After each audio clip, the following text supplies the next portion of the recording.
Call of Juarez Bound in Blood may be one of the best follow-up games that I have ever played. It's a prequel to the first game in the series, and it seamlessly fills in the blanks and explains nearly the entire setup to the universe of Call of Juarez. It's better both on a technical front as well as a narrative front, having a deeper, more thought-out plot than the first game. It explains why a Bible-thumping preacher can kill so effectively, where Billy's mom got the medallion in the first place, and why Juarez is such a douchebag. The game also vastly improved the combat, the traversal mechanics, and the level designs. It's a prime example of a perfect sequel, and it was some of the most fun that I've ever had with a Western title since playing Gun earlier this year. So today let's take a look at the sequel to Techland's pioneering Western, Call of Juarez Bound in Blood.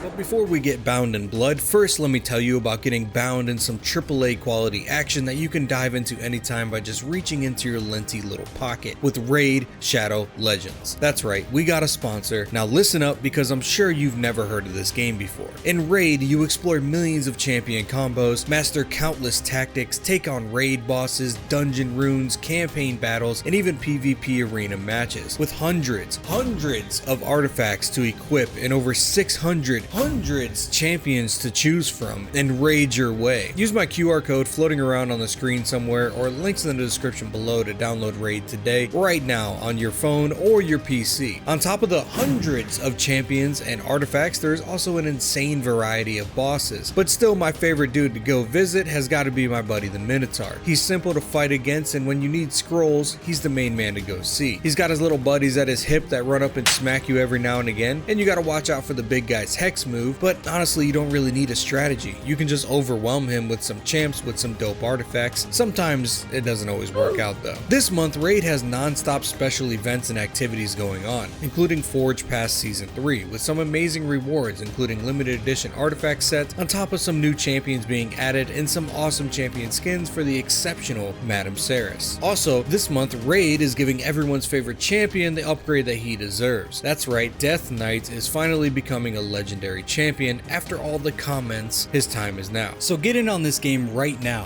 For new players, there has never been a better time. Use the QR code or my link in the description and get a free starter pack worth almost 30 bucks. You get a free champ T-Rail and this cool in-game loot. You'll find all these rewards right here in your inbox for the next 30 days only. Download Raid Shadow Legends today. Thank you, Raid, for sponsoring this video. Now back to Bound in Blood.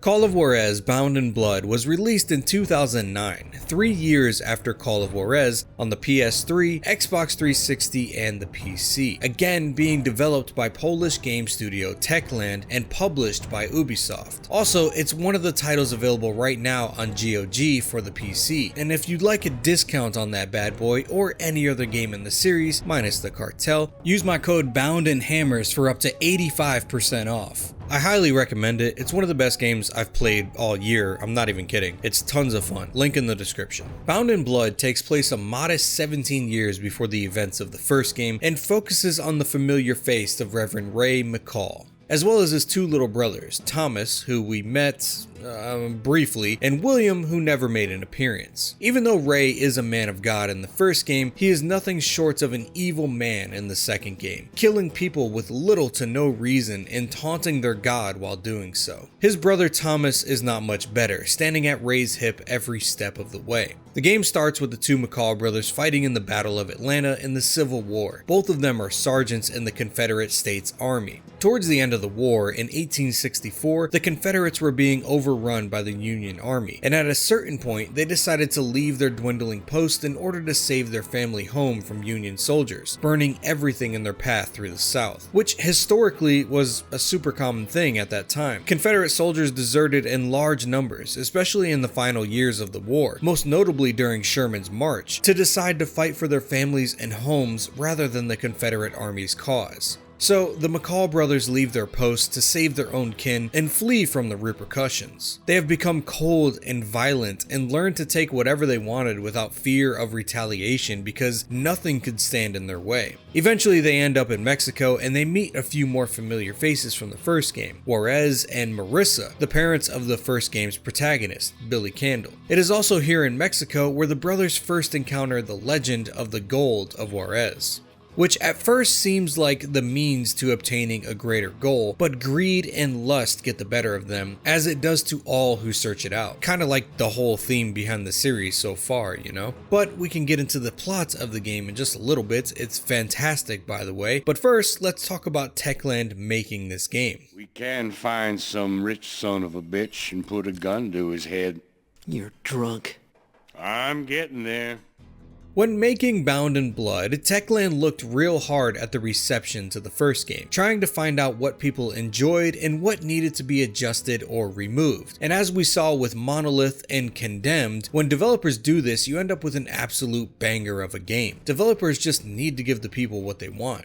They removed the clunky stealth and lasso platforming missions from the first game and made the gunplay the shining star that it deserves to be, refining all the aspects from the first and even adding some cool new stuff like unique concentration modes for each brother, as well as a super cool cover system where you can slowly control aiming over an obstacle or around a corner. Playing as Thomas with a rifle and doing this was super satisfying. Although I don't know which player feedback they were listening to when they decided to double down on the dueling in this game. There were so many duels in this game and they are not fun. I don't know if it's the PC version of the game or it's just bad across the board, but it took me dying almost 20 times each time it came up just to progress. They fucking suck. Techland also proudly flaunted off the latest version of their in-house Chrome engine, the same engine they used on the last game, although vastly improved upon. They can cram even more polygons on screen and add nice special effects as well, and creates even larger and more densely detailed open world levels that are really good looking. Look at this water. I'd get dysentery from all the death that happened upstream, but I'm taking a damn sip of this. The Polish are super proud of their in-house engine and all the technical advancements it offered, but I have no idea what any of this stuff means. I just play game look good and run good. Sunshine and senoritas, nothing wrong with that. The narrow city streets were the highlight for me, as well as the dense vegetation of the forest sections. Both feel so real and alive, especially when comparing them to the first game. Major upgrade. The shootouts felt like a blockbuster film most of the time, and the level design is largely to thank for that. If you're into the tech behind the game design, there's a super good interview done by PC Games Hardware with the CEO and main engine engineer of Techland about all the tech in their engine for this game, and I'll link it in the description if you want to read it. I'm not going to get into it here. I just want to point out real quick that the voice acting was really well done as well, with the voice actor for Ray returning with his gravelly grit, but also bringing in some unique voices for other new characters. William McCall, who also serves as the narrator to the game, is being voiced by Deputy James Garcia from Reno 911. The son of the Apache chief, Seeing Farther, is voiced by the same guy who did Prince Zuko in Avatar, and I could not stop hearing the similarities in the characters. Because it is cursed and has caused no end of misery to my people, the Apache.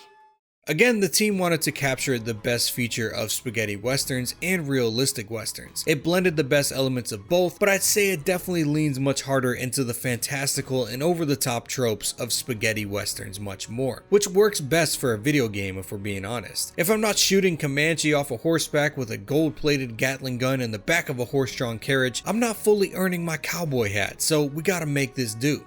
Writer Harris Orkin said his inspirations behind the game fall primarily with Deadwood, Unforgiven, and The Wild Bunch, but plenty more also played a part into this game's overall aesthetic, such as Sergio Leone's Dollars trilogy, Once Upon a Time in the West, 310 to Yuma, and Appaloosa, but also giving a lot of credit to real-life history. Many actual outlaws of the Old West were former Confederate soldiers. They suffered the horrors and terrors of the Civil War and often lost everything they had. Real-life outlaws like Jesse James and his brothers, the Youngers, and Archie Clement. It was also kind of happenstance that this game took place during the Civil War at all. That wasn't the intentions of Techland going into the project. They wanted to tell the tale of Ray, Thomas, Juarez, and Marissa before Billy was born, and when they counted back the years, it just turned out that it was right in the midst of the Civil War. And once they made that discovery, they fully embraced it. In fact, wrapping the whole story around it. The war was a catalyst for the McCall story. It brought out the worst in them and everyone around them, pushing them to their limits and making them face a brand new reality and seeing if they can take it. It's also super cool to see a game in the setting of the Civil War, even though it's only the first couple of levels. It's not a setting that's often seen in gaming. I mean, there's that History Channel game, I guess. We'll be planted here till Judgment Day. When can we get this started? Everyone back home is counting on us. Now move! Don't forget me. They wanted to make sure that the story would stay as historically accurate as possible with all the elements that came with that. Even the not so pretty ones like the white suppression of Native Americans, specifically the Apache, and how that fueled their anger towards the white devil. But also general racism and slavery of not only the Apache but other tribes like the Comanche and the Navajo, but African Americans as well as Mexicans in South Texas. The game even has a subplot that focuses on the feud between the Apaches and the Comanches at the time. They decided to embrace the truths of the time and show them for what they were, because ignoring them would be a disservice to them, much like Neversoft's approach to Gun. Video games often delve into violence, but not many of them put that violence into perspective of events that truly happened in history. A lot of that perspective in this game comes from the youngest McCall brother, William, as he constantly tries to pull his older brothers back from the bloodshed and the murdering, acting very much so as the conscience in this game, breaking the non-stop violence that is occurring every level. When it came to guns though, Techland was a little more lenient on being historically accurate, to improve the overall gameplay. During the time the game takes place, revolvers and double-barreled shotguns were still the most popular weapons in the West, but that makes for dull gameplay. Many other types of weapons were added that are all real and modeled after their historical counterparts, but maybe didn't quite belong in that time setting just yet. Sometimes the introductions of the weapons would be off by a few months, but sometimes by several years. But this is something also seen a lot in spaghetti western films. The guns complement the action better, so included they will be. It's 2009, so of course they also added a multiplayer portion of the game, and from what I understand, it was alright. But let's get into the actual gameplay of the game and see what's up. You want to do it quietly?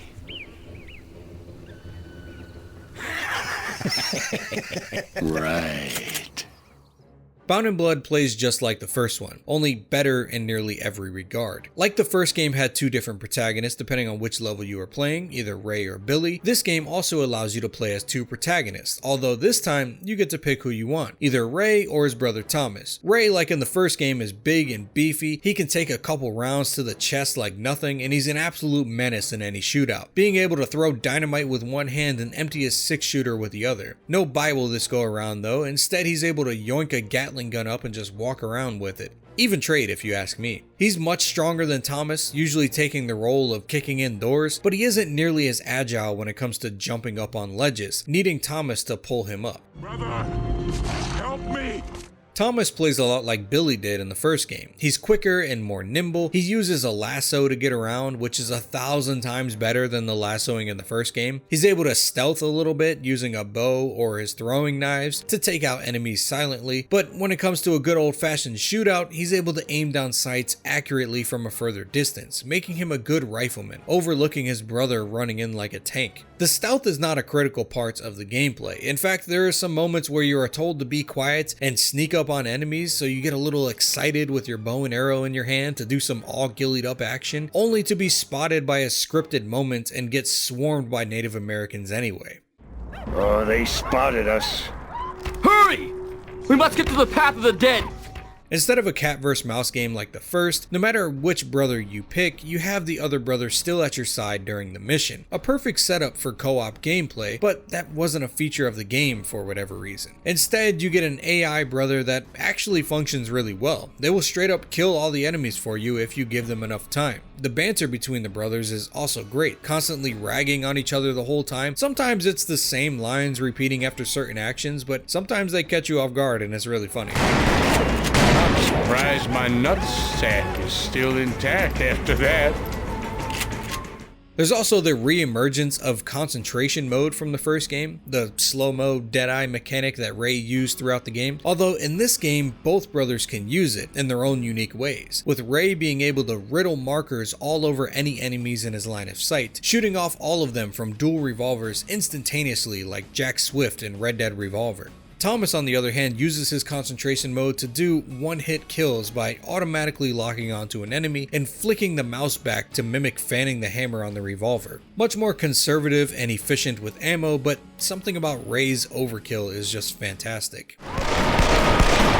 We'll beat these bastards yet! This game unfortunately also includes duels, and way too many of them. Pretty much any unique bad guy with voice lines will require you to duel them to finish the game, and they sucked in the first game, but are somehow even worse in this game. The only good thing about them is they look really good. The environments and the visual effects of the scene, with the tense music and the slow methodical movements waiting for the bell to ring, it's all really well done. But from an actual gameplay perspective, all of it should have been cut out. It's pretty much a glorified QuickTime event. You just have to move the mouse at the right time to the right spots in order to win. You don't actually control the crosshairs like Red Dead Revolver. Again, a game that is 5 years younger than this game doing it better. The biggest downfall in this game is that it doesn't even tell you how to duel properly. It tells you to move your mouse to the gun to draw it at the bell, and to move side to side with the movement keys in order to keep your opponent centered. The problem is, you need to literally have your hand mere millimeters from the gun, where the character's hand does a little twitchy thing with his fingers in order to draw fast enough. And I mean, you have to draw immediately or you're dead. But if you reach too far, the character you're playing with will give you a little finger wag like, no,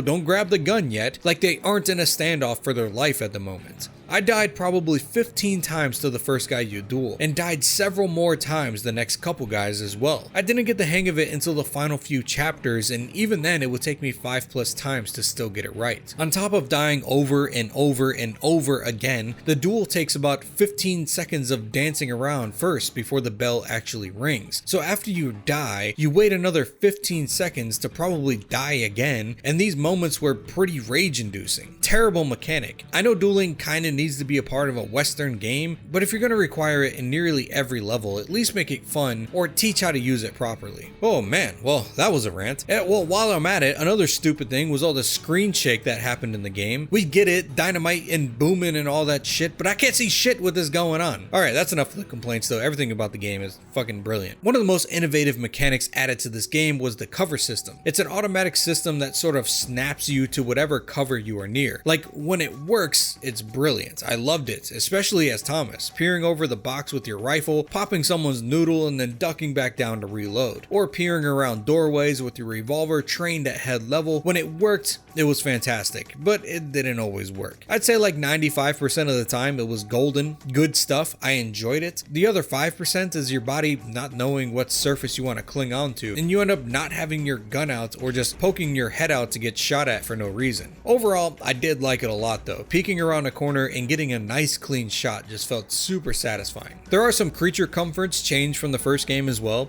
Guns no longer break and are a permanent part of your inventory, even allowing you to get cash and buy nicer weapons to have and keep for future levels. Healing is also fully automatic as well. You don't have to pick up whiskey bottles anymore. So if you get popped a too few many times, you just have to hide out for a couple seconds and you're all set, similar to Call of Duty or Halo. It keeps you in the action. Like I said earlier, there was a multiplayer feature in this game because it's 2009. Why wouldn't there be? The levels look really nice, detailed, and rather large for the amount of players that you can get on them, but I never actually played this mode and servers no longer exist for playing it today. I'm sure there's ways around it and people that actually play it. There's some YouTube videos of multiplayer games online in 2022, but I'm not gonna get into all that. We're here for the single player gameplay and what goes along with that single player action. Some nice narrative to drive it all along. Our family's homestead is in harm's way, and I'll be damned before I let Sherman's army burn it to the ground.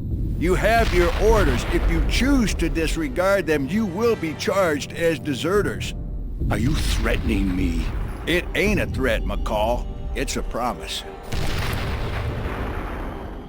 Like I said before, the plot of this game covers so much backstory from the first game, and there is so much character building and critical moments shoved into this game. It's a pretty well written story that comes off great and is paced extremely well, but it is quite a doozy. There's a lot going on here, and I feel like getting into the nitty gritty on this one because I really enjoyed it. So buckle in for the story, or just skip ahead if you don't care, I guess. The game starts in 1864. Ray and Thomas are sergeants in the Confederate Army, currently holding Union troops outside of Atlanta in the closing moments of the Civil War. After a successful battle near the Chattahoochee River, they are instructed by their commanding officer, Colonel Barnesby, to retreat to Jonesboro to reinforce supply lines. They decided to reply to this order by saying, "Fuck you, buddy," rather boldly, and then head back to their family's home to protect it, as well as their mother and little brother waiting there from the approaching Union army. By the time they arrive to the house though, it's already in shambles, overrun by Union soldiers, and their mother is dead. She died in the night before, with her youngest son William locked in the room with her, hiding from the Union. Now on the run from both the Union and the Confederates for desertion, the three brothers flee, vowing to come back to their home and rebuild it once the war is over. Shortly after this act of desertion, the war ends. The Confederates wave their true flag and they stop the rebellion, but Colonel Barnsby refuses to surrender and continues to hunt down the McCalls for the refusal to follow his orders, personally blaming them for allowing Atlanta to burn by deserting their position. The boys meanwhile head west to Fort Smith, Arkansas, a lawless town full of gamblers, grifters, and gunslingers, the three terrible G's, where Ray and Thomas oddly fit right in. William notices how much his brothers have changed from the war. They've become cold and violent, taking whatever they want without a care for anyone else, including the daughter of the federal marshal in town, causing him to throw down his badge and duel the brother responsible for touching his daughter. Of course, the brothers win the duel, making them all now murderers of a federal marshal, meaning that they were wanted men all across the states. So where else to go now but down south to Mexico, choosing the town of Juarez due to some rumors of an Aztec treasure, reassuring themselves that if they get the treasure, they can rebuild their family home sooner and return to their old lives. What about our plan? Rebuilding our family farm, reclaiming our land. That's why I want the treasure, brother. Without gold, that plan is just a fantasy.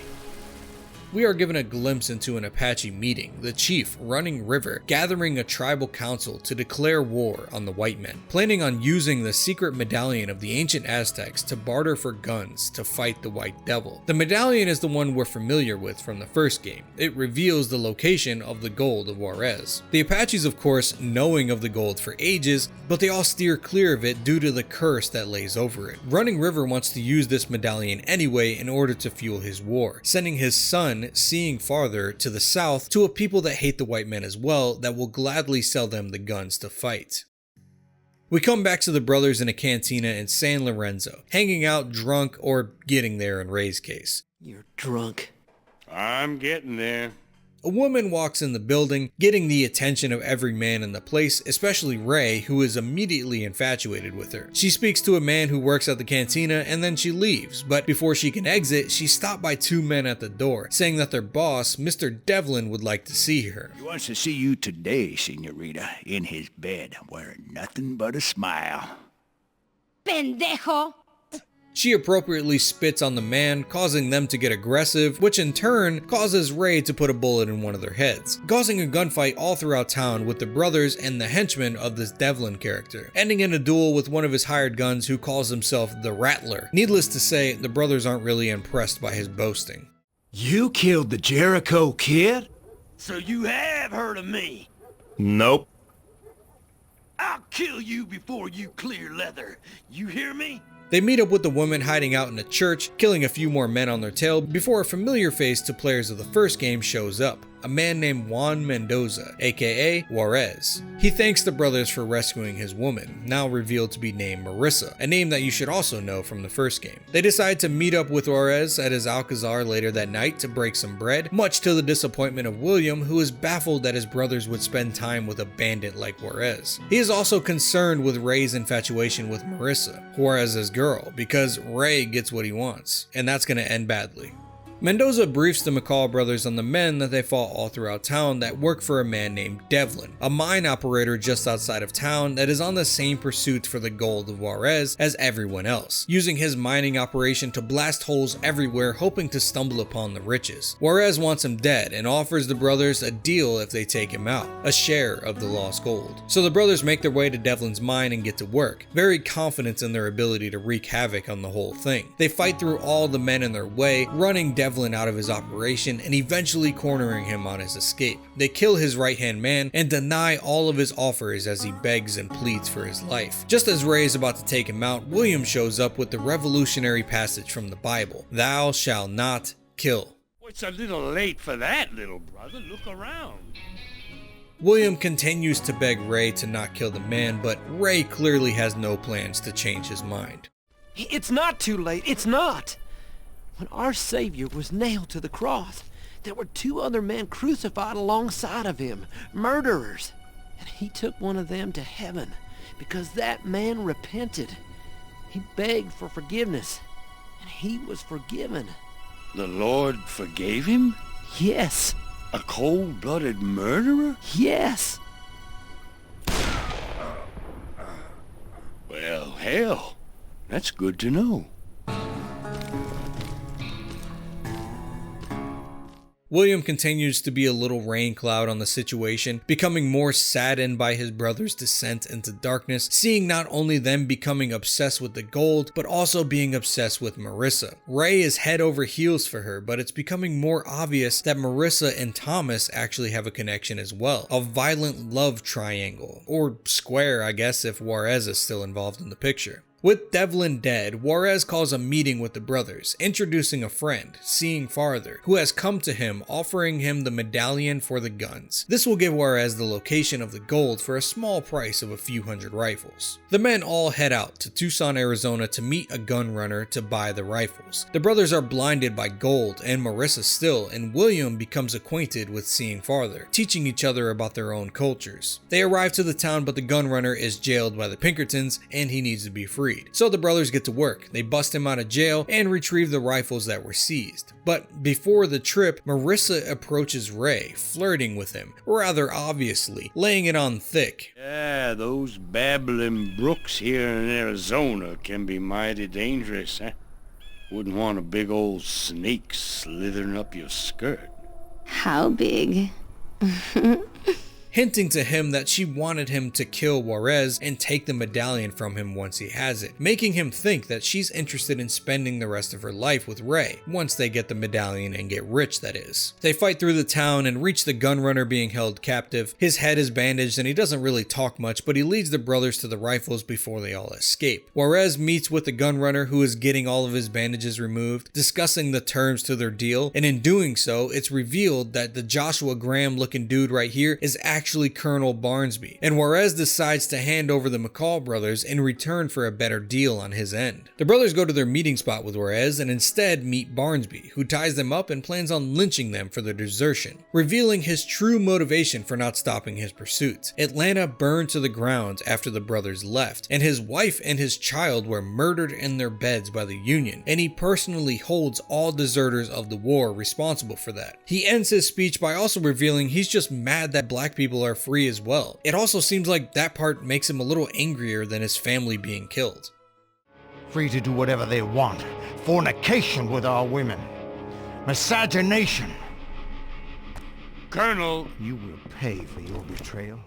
He ties up the brothers and has them ordered to be lynched. He also interrogates William to get information on why Juarez wanted rifles. He tells them it's to trade with the Apaches for a medallion that will lead him to the gold. He also reveals that the reason Juarez bought rusty old rifles from him is because he doesn't care if the rifles work, and is okay giving the busted guns to the Apache as they may not know the guns well enough to notice a bad deal. Once they are left alone though, the brothers escape. Barnsby's kind of okay with that because now he too wants the medallion, as he can fund another Confederate army and start another civil war. The riches it promises could help us to resurrect the Confederacy. We could raise a great army and break free from the tyranny of Washington, D.C. The carpetbaggers will be driven from our land, and the darkies will be back in bondage where they belong. The brothers eventually catch up with Juarez, and after learning that he didn't know Barnsby wanted them dead, they seem to come to peace and work together again as they head into Apache territory to do some business. On the way though, they are ambushed by the Comanche, and Seeing Farther goes missing in the night. As they battle their way through Comanche territory, finally making it to safety in Apache territory, they are confronted by the Apache, including Seeing Farther. He discovers that the guns were broken and busted, and they decide to kill Juarez and the McCalls. William steps up as a friend of Seeing Farther and spares them though. As collateral though, the Apache still takes their guns, their horses, their carriages, and Marissa, who Juarez is not quick to defend, as he believes that she's the one who told the Apaches of the broken rifles in the first place. The McCall brothers are brought into the camp to rest before heading on their way. At the camp, Seeing Farther decides to help them get the medallion anyway, because he knows his father will continue to try to use this medallion to fuel a war between the Apaches and the white men, and he does not want that for his people. He reveals the medallion has been drowned in a lake within the Navajo territory, so they are to sneak into their burial grounds and retrieve it, disgracing their holy place without any second thoughts. Why aren't they attacking? well, get ready, brother. This is a sacred place. They will not shed blood here. Well, hell, if they won't, we will.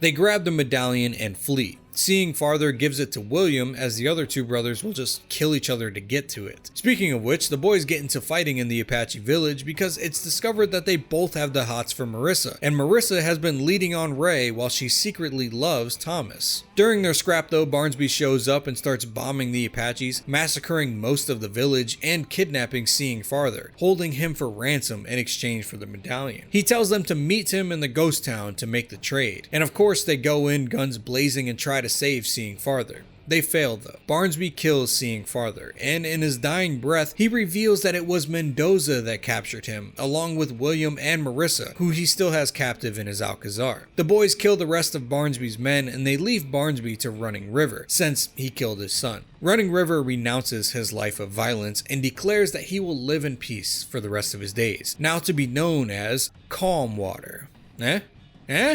Yeah, that was a good twist. However, he says that he must do one last thing as he approaches a tied up Barnsby with a knife in hand.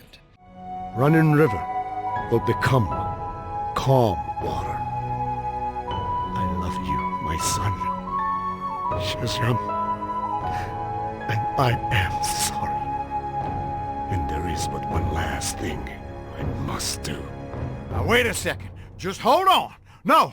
No! Back at Juarez's Alcazar, he is interrogating William on how to use the medallion. His faith will not be broken though, as he just repeats Bible verses back to back. In passing, Marissa sneaks in to tell William that she is pregnant with Juarez's baby, but she's still in love with Thomas, and that she will ensure that they all make it out alive, giving him a gun to hide. Juarez, however, saw the whole conversation and uses that to break William, making him pull the gun out and use it in self-defense, killing a man in cold blood, absolutely breaking William's spirit. William still refuses to tell Mendoza how to use the medallion, so Mendoza just tells his men to kill him, shutting the door as gunshots ring out. Marissa hears this and accepts that William has been killed. She pleads for her life for Mendoza by saying that she is pregnant with his child, and uses that distraction to knock him out and take the medallion for herself and flee. The brothers are shown infiltrating the Alcazar. Thomas is wrangling horses to escape with, and he runs into Marissa fleeing, and she informs him that William is dead. She urges him to flee and leave Ray behind because she suspects that he would kill them both anyway. She says that she has the medallion and she knows how to use it, so off they go. Meanwhile, Ray is inside of the castle, and the gunshots Juarez heard wasn't William getting shot, it was Ray shooting all of his men and saving his brother. Ray and William flee in underground tunnels that lead into caverns where they are eventually confronted by Juarez, and he reveals to Ray that Thomas and Marissa have run off, betraying him and getting the gold for themselves.